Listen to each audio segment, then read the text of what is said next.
ra kepenak darling mati urip bebarengan salawase.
Waktune tak kebuki yen ning dalan ana priya kudu aku yen wong cilik tak tantang tak mendelengi yen kliyen dumadaan tur semaput ya mestine aku melu lo nek melu semaput do piye tak tinggal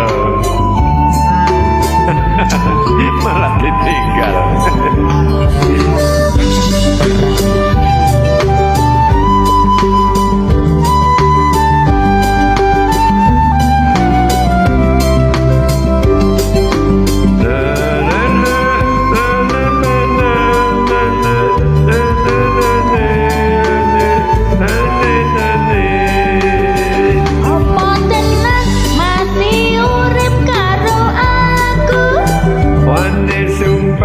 Seksine langit bumi sing pungkasan rungokno tak takoni bukti tresno aku kudu ngagemi yen wis nasib awakku ndisi mati apa kowe ya sagur ngancani pitakon ojo marake bingung piye laku mangsuli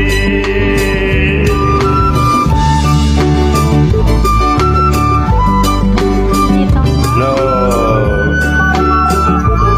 nek mati dhisik yo mos aku melu mlebu luweng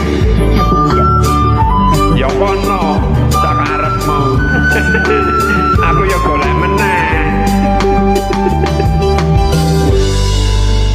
Matur nuwun tanggal 17 Mei tahun 2020.